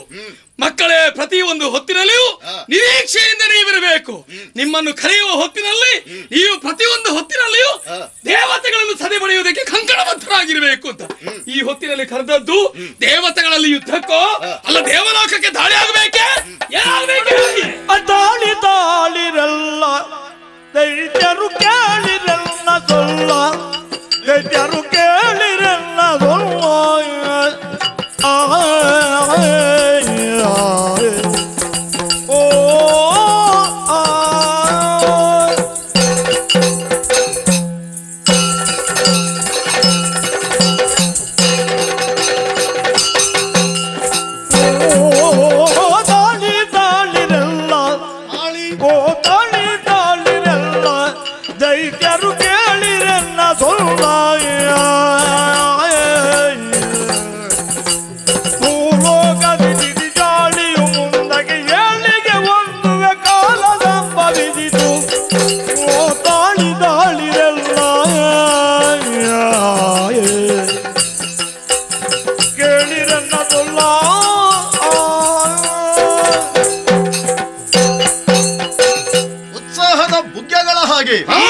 ಹುಟ್ಟಿಯುತ್ತಿರುವ ಚೆಂಡುಗಳ ಹಾಗೆ ನನ್ನ ಮುಂದೆ ಉತ್ಸಾಹದ ಮಾತುಗಳನ್ನಾಡ್ತಾ ಇದ್ದೀರಿ. ನಿಮ್ಮಲ್ಲಿ ಇದು ತನಕವೂ ಉತ್ಸಾಹವನ್ನೇ ತುಂಬಿ ಬಂದವನು ನಾನು. ಆದರೆ ಅದಕ್ಕೆ ಸರಿಯಾದಂತಹ ಒಂದು ದಾರಿ ಬೇಕು, ಕಾಯಬೇಕು. ನೀವು ಮುಂದೆ ಹೇಳಿದವರು ತೋಳಿನಲ್ಲಿ ವಿಕ್ರಮ ಇದ್ರೆ ಸಾಲದು, ಬಳಸಿಕೊಳ್ಳುವ ಸಾಮರ್ಥ್ಯ ಬೇಕು. ಎಳೆಯ ಸಿಂಹದ ಮರಿಯಾದ್ರೂ ಬೆಳೆದಿರಬಹುದಾದಂತಹ ಆನೆಯ ಕುಂಭಸ್ಥಳಕ್ಕೆ ನೆಗೆದು ಅದನ್ನು ಬಗೆಯುತ್ತದೆ. ಸಿಂಹದ ಮರಿಗೆ ಆನೆಯಷ್ಟು ಬಲ ಇಲ್ಲದೆ ಇರಬಹುದು, ಆದರೆ ತನ್ನ ದೇಹದ ಎಲ್ಲ ಬಲಗಳನ್ನು ಪಂಜಗಳ ಮೇಲೆ ಕೇಂದ್ರೀಕರಿಸುವ ಬುದ್ಧಿ ಇದೆ ಅದಕ್ಕೆ. ಹಾಗೆಯೇ ಸಮರ್ಥವಾದ ನೇತೃತ್ವ ಒಂದು ಉಂಟು ಅಂತಾದ್ರೆ ಯಾವ ಕಾರ್ಯವನ್ನಾದರೂ ಸಾಧಿಸಬಹುದು. ಈಗ ನಿಮ್ಮನ್ನು ನಾನು ಕಳುಹಿಸಿದ್ರೆ ವಿಶಾಲವಾದಂತಹ ಕೊಳದಲ್ಲಿದ್ದ ನೀರನ್ನು ಬೇರೆ ಬೇರೆ ಕಡೆ ಕವಲುಗಳಾಗಿ ಮಾಡಿ ಕೊಟ್ಟ ಹಾಗಾದೀತು. ಹಾಗೆ ಕೊಟ್ಟರೆ ಪ್ರಯೋಜನ ಇಲ್ಲ. ವಿಶಾಲವಾದ ನದಿಯ ನೀರನ್ನು ಕಾಲುವೆಯಾಗಿ ಮತ್ತಷ್ಟು ಸಂಕುಚಿತಗೊಳಿಸಿ ಕೊಟ್ಟಾಗ ಅದಕ್ಕೆ ಒಂದೇ ಕೇಂದ್ರದಿಂದ ಬರಬೇಕು, ಬಲ ಬರ್ತದೆ.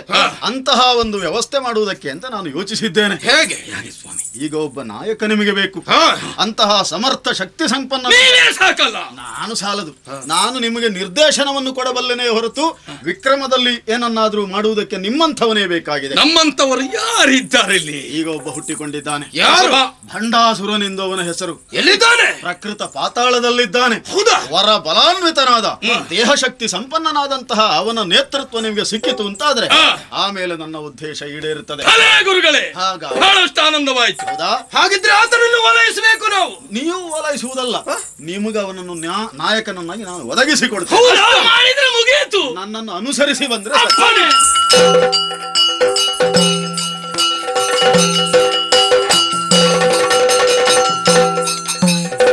ಗಂಡನವನು ಮುದಗುಂಡನು ಭಂಡನು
ನಿಮ್ಮ ಪ್ರಾಯ, ಹಾ, ನಿಮ್ಮ ಈ ಯೋಗ್ಯತೆ ಇದನ್ನು ಕಂಡಾಗ ಯಾವುದೋ ಒಂದು ದಿವ್ಯವಾದ ಶಕ್ತಿ ನಿಮ್ಮಲ್ಲಿ ಇದೆ ಎಂದು ಅರ್ಥ ಮಾಡಿಕೊಂಡು ನೆಟ್ಟ ದೃಷ್ಟಿಯಿಂದ ನಿಮ್ಮನ್ನೇ ನಾನು ನೋಡಿದೆ. ನಿಮ್ಮಲ್ಲಿ ಗುರುತ್ವ ಉಂಟು ಎಂಬುದನ್ನು ನಿತ್ತ ನಿಲ್ವಿಕೆರೆ ನಾನು ಅರ್ಥ ಮಾಡಿಕೊಂಡಿದ್ದೇನೆ. ಆದ್ದರಿಂದ ನಾನಾಗಿ ಅಡ್ಡ ಬಿದ್ದದಲ್ಲ, ತನ್ನರ್ಥಕ್ಕೆ ನನ್ನ ಕಾಯ ಕುಗ್ಗಿ ಹೋಯಿತು, ಕೈ ಜೋಡಿ ಬಂತು, ನಮಸ್ಕರಿಸಿದ್ದೇನೆ. ಓಹೋ, ಒಬ್ಬರಲ್ಲ, ನೀವು ಮುಂದಾಳಾಗಿದ್ದೀರಿ. ನಿಮ್ಮ ಜೊತೆಯಲ್ಲಿ ಬಹಳ ಮಂದಿ ಹೆಣ್ಣು ದೈತ್ಯರು ಗಂಡುಗಳಿಗಳಾಗೇ ಇದ್ದಾರೆ. ಇವರೆಲ್ಲ ಸೇರಿಸಿಕೊಂಡು ಈ ಪಾತಾಳಕ್ಕೆ ಇಲ್ಲಿವರೆಗೆ ಬಂದಿದ್ದೀರಲ್ಲ, ನನ್ನಿಂದ ಏನಾಗಬೇಕು? ತಾವು ಯಾರು? ಎಲ್ಲಿಂದ ಬಂದಿದ್ದೀರಿ? ಉದ್ದೇಶ ಏನು? ದಯಾಪಾಲಿಸಿ. ಧೀರ ಸಮರ ಪ್ರಚಂಡ ಕುಲೋದ್ಧಾರ ವೀರ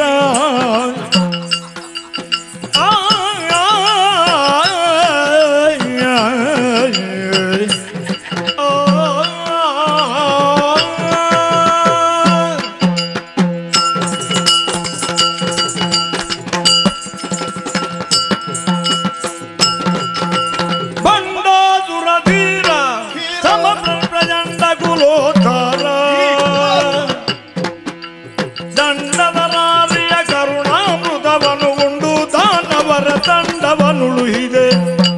ಬಂಡಾದುರ ಧೀರ ಸಮರ ಪ್ರಚಂಡ ಕುಲೋದ್ಧಾರ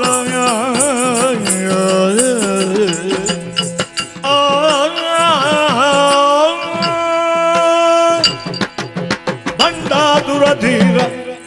ನನ್ನ ವರ್ಚಸ್ಸನ್ನು ಗಮನಿಸಿದಾಗಲೇ ನೀನು ದೀರ್ಘದಂಡ ನಮಸ್ಕರಿಸಿದಾಗ ನಿನ್ನ ಸಂಸ್ಕಾರವನ್ನು ನಾನು ಅರ್ಥ ಮಾಡಿಕೊಂಡೆನಪ್ಪ.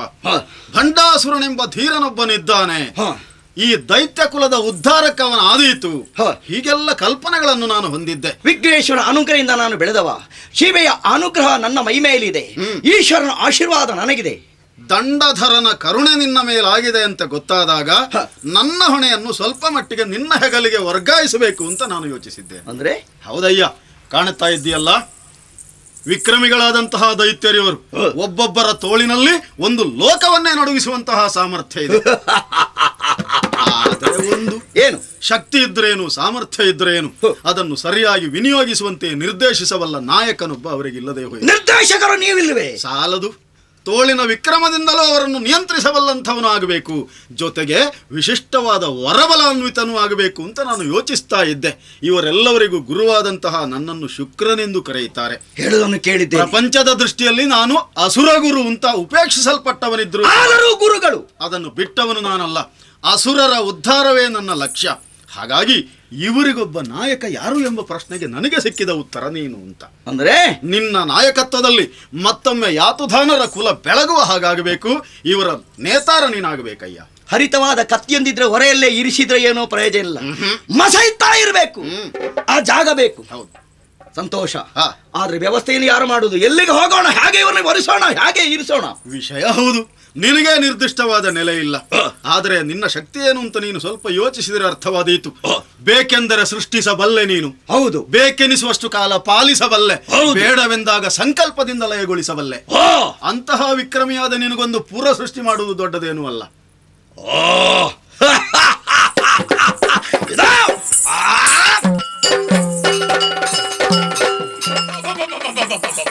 ವಿಶಾಲವಾದ ಸಂಪದ್ಭರಿತವಾದಂತಹ ಪುರದ ನಿರ್ಮಾಣವಾಯಿತು.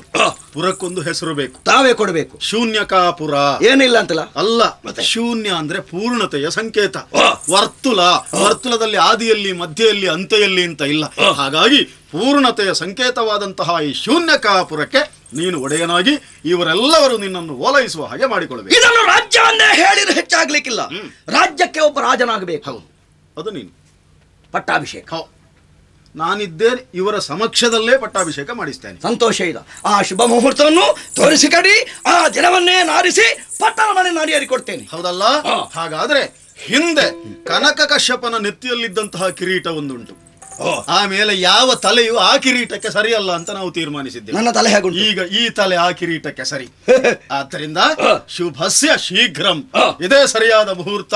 ಕನಕ ಕಶ್ಯಪನಿಟ್ಟಂತಹ ಕಿರೀಟವನ್ನು ನಿನ್ನ ತಲೆಯ ಮೇಲಿಟ್ಟು ನಿನ್ನನ್ನು ಶೂನ್ಯಕಾಪುರದ ಅರಸನಾಗಿ ನಾನು ಪ್ರತಿಷ್ಠಾಪಿಸಿದ್ದೇನೆ. ಶೂನ್ಯಕಾಪುರದ ಅರಸ ಭಟ್ಟಾಸುರ.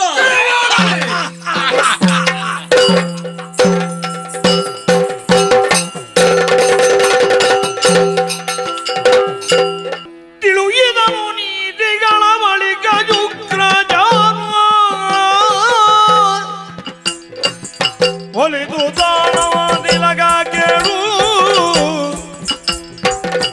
ಇಳೆಯಲಿ ಸದಾಚಾರಗಳಲ್ಲಿ ಸತ್ಕೀರ್ತಿಯನ್ನು ತಳೆದರದ ಮೇಲೆ ನಿಮ್ಮ ಬಾಳು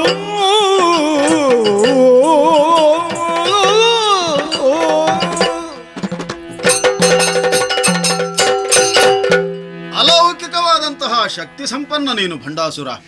ಆ ಕಾರಣದಿಂದಲೇ ನಿನ್ನನ್ನು ಶೂನ್ಯಾಕಾಪುರದ ಮಹಾರಾಜನೆಂದು ಉದ್ಘೋಷಿಸಿದ್ದು ನಾನು. ಸರ್ವದ ನವ ಸುಖಕ್ಕೆ ಕಾರಣೀಭೂತರಾದ ನಿಮ್ಮ ಅನುಗ್ರಹ ವಿಶೇಷದಿಂದ ರಾಕ್ಷಸ ವಿತಾನಕ್ಕೆ ಪ್ರಭುವೆನಿಸಿ ಶೂನ್ಯಕಾಪುರದಲ್ಲಿ ಎಲ್ಲರೂ ಸುಖಿಗಳಾಗಲಿ ಎಂಬ ಸದಾಶಯದಿಂದಲೇ ನಿಮ್ಮ ಆಜ್ಞಾನುವರ್ತಿಯಾಗಿ ನಡೆಯುವುದಕ್ಕೆ ಸಿದ್ಧನಾಗಿದ್ದೇನೆ. ಅಪ್ಪಣೆಯಾಗಲಿ ಗುರುಗಳೇ. ನಿನ್ನ ಬಗ್ಗೆ ಬಹುದೊಡ್ಡ ಆಶಯವನ್ನು ಹೊಂದಿದ್ದೇನೆ. ಬಹಳ ವಿಚಿತ್ರವಾದ ವಿಶೇಷವಾದ ಕಲ್ಪನೆಗಳನ್ನು ಹೊಂದಿದ್ದೇನೆ.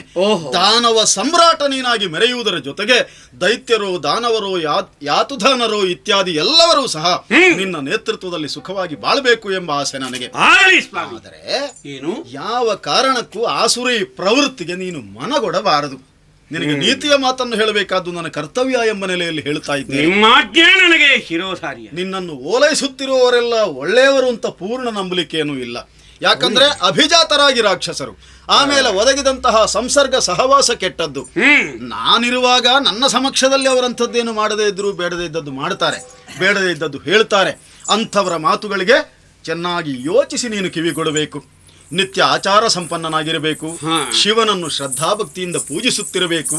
ನನ್ನಿಂದಲೇ ಉಪದಿಷ್ಟವಾದಂತಹ ಗಾಯತ್ರಿಯೇ ಮೊದಲಾದಂತಹ ಮಂತ್ರದ ನಿತ್ಯ ಅನುಷ್ಠಾನವನ್ನು ಮಾಡುತ್ತಾ ಇರಬೇಕು. ಯಜ್ಞಾದಿಗಳ ಬಗ್ಗೆ ಕೀಳರಿಮೆಯುಳ್ಳವರಾಗಿ ಈ ಮೊದಲು ರಾಕ್ಷಸರು ಅದನ್ನು ಕೆಡಿಸುವುದಕ್ಕೆ ಮುಂದಾಗುತ್ತೀನಿ. ನೀನು ಯಾಗಯಜ್ಞಗಳನ್ನು ಮಾಡಿಸಬೇಕು, ಆಜ್ಞೆ ಸ್ವಾಮಿ. ವೇದಾಧ್ಯಯನ ಮಾಡಬೇಕು. ಒಳ್ಳೆ ಯಾವ ಕಾರಣಕ್ಕೂ ಜೀವದಯಾಪರನಾಗಿ ಇರಬೇಕಲ್ಲದೆ ಅನ್ಯತ್ರ ವಾಮ ಮಾರ್ಗ ಪ್ರವೃತ್ತನಾಗಬೇಡ.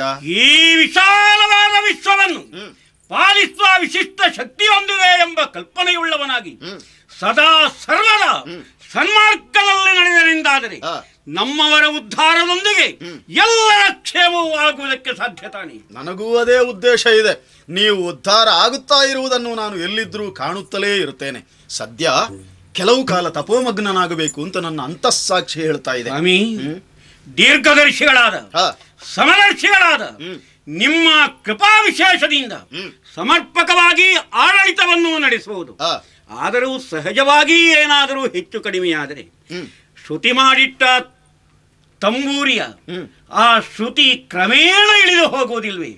ಸಹಜವಾಗಿ ಹಾಗೆ ಏನಾದರೂ ಆಗಿ ಹೋದರೆ ನೀವು ಬಂದು ಆಗಾಗ ಉಪದೇಶಿಸುತ್ತಿರಬೇಕು. ಆತ್ಮೋದ್ಧಾರಕ್ಕಾಗಿ ತಪೋನಿರತನಾದರೂ ಕುಲೋದ್ಧಾರದ ಲಕ್ಷ್ಯವನ್ನು ಬಿಟ್ಟಿರುವುದಿಲ್ಲ. ಸಂದರ್ಭ ಒದಗಿ ಬಂದಾಗ ಬರ್ತೇನೆ. ಅಷ್ಟವೇ. ಧನ್ಯವಾದ.